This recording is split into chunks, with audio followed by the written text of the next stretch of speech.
come on, faster, I see you. Okay, right? Go.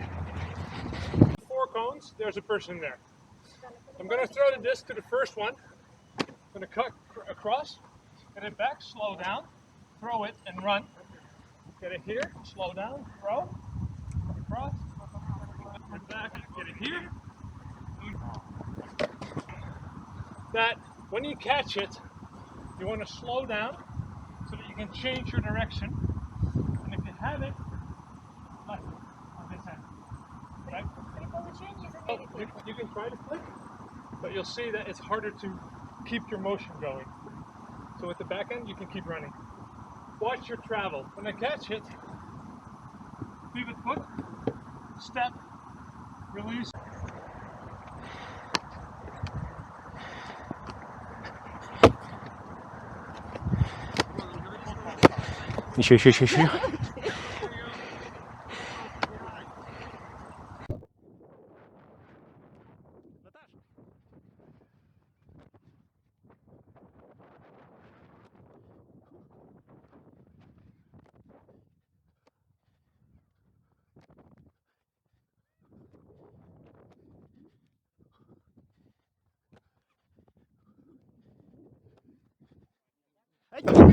So she's going to start here on this tiny field, and I'm going to defend her.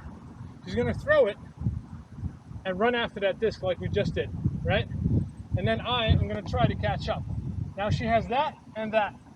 So I can, with my momentum, this is why she slows down into it, she'll use my momentum to draw me out to stop this and then go that way. If I don't go fast enough, I'll be here, she goes that way. Right? Does that make sense? Mm-hmm.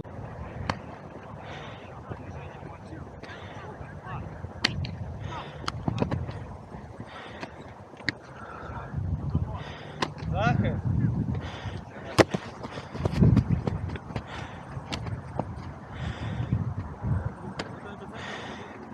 Right, so the general principle applies that the direction in which you play is less important than the speed at which you play it. We don't care as much in this offense whether we go forward all the time.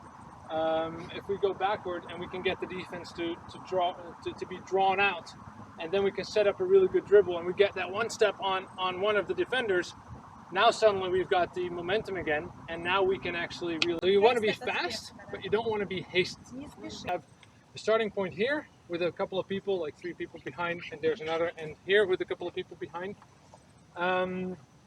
We have one person here to start it off. It's only for the start of the exercise. So if Hannah is over here, what I'm going to do, this is obviously, again, the tiny field. So what I'm going to do is I'm going to throw it here. I'm going to cut across here. She's going to fake. Now I'm going to do something that you don't normally do. So I'm going to stop, look at her, maybe get the disc here. Mm-hmm. Yeah.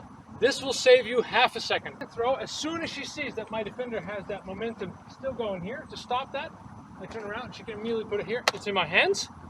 I throw it. I'll catch it somewhere here. I'll throw it on to this person. I run here, get it, and then again, I don't turn around to the outside. I turn to the inside, keep the eye contact for the fake, and then it's the same thing on this side. So keep your eye on the... So the movement that we do is from here, I throw it to Hannah, I cut across, she fakes.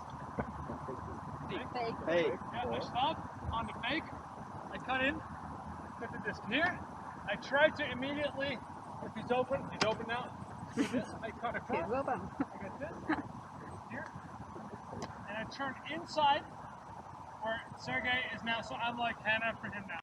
You want to hit the chest of the person that is catching the disc, right? And the reason that you want to do that is because they're more in balance when you catch it, and when you're in balance, you can go either the right way or you can turn the left way.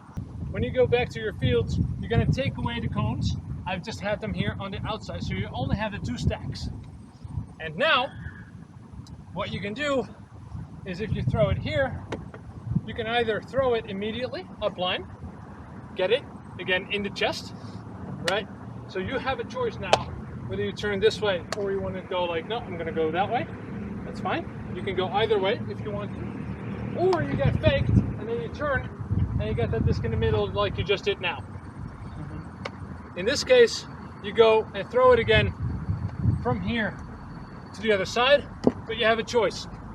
You can go that corner or you can go that corner. You get the disc, you turn inside again, same thing.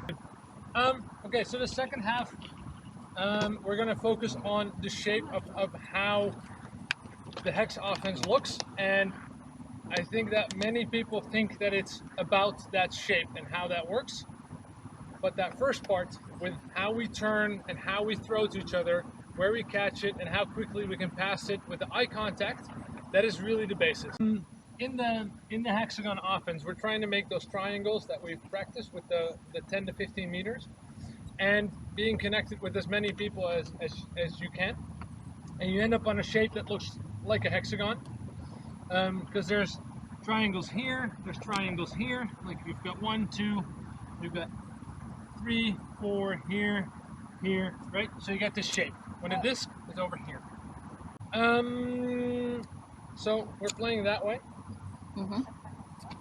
And what we want to do here is, the main thing is we want to get that dribble going again, right? So we want to hit this person, or this person. Let's say that I put it here. Then this person should be connected, if they turn in, to 3 people. The person that just threw to them, and these 2. So they have a choice. Preferably, you throw it back to this person, and then the shape adjusts. So you take up a position where you're not crowding this person. The shape should adjust, and we end up here, and we're sort of on the sideline, right? We got something like this. Now, an interesting thing will happen. We don't play that way anymore. We play that way. Man, whether they try to play switch D, whether you're in your own end zone, whether you're sort of in the red zone, in their end zone, you can play this. The thing that will happen is that, let's say that this is the end zone line roughly or something, it will be very busy, because now we effectively don't have the back of the field anymore. There's no huck option anymore. Get their momentum this way, set up a dribble, make sure that you're ahead 1 step again, and now you can run it in. They're not going to do that, because no defense will do that. This is going to be too easy to score, because it's quite a wide field. Have you ever played the Crane But Open? we want to score with the 10-meter pass, where everyone goes like, oh, yeah, no one could have gotten that disc. That's what you want to score. You want to make it look super stupid, simple, and easy. Like there's no way that someone's going to get it easy. Is that this will happen, usually. Like this would be a kind of okay defense. So we can probably get this person to make a cut, a little shimmy, and get the disc here. We can probably follow up here. And what happens is, as soon as we get the disc here, this person is dangerous, right? So they might be here. Yeah. Or you just throw it into the end zone. I step in, and I only have to run. I don't even have to make a really hard cut to the break side, get in like 20 yards and go deep. I don't have to work that hard. I have to make sure that my position is correct. Where I'm dangerous, and this person, because there's no switch here, this person has to defend 3 sides of me, which is impossible for them to do. Right? So they'll probably take away the... Who should work? Who should be opened from this position? Where did this come from? From you. From me. I'm here? Like this. Then I'm the first option. When you do get sort of some of the momentum going, the feelings that we've had in those first exercises, like you're that step ahead and you have the really simple passes with 2 or 3 people, and you can just walk through, like I saw it happen a couple of times on both sides. That's what you're looking for. Thanks again for coming out and doing all these weird things, like turning the wrong way and throwing short passes, stepping out in different directions than you're used to. I hope that you've seen that it begins with the small things, like with the stepping out, with the turning, with the eye contact, with that sort of trying to keep that flow going, keeping the speed up.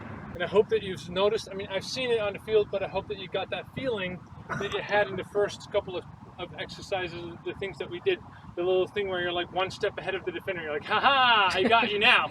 If you think back, What's your highest stall count?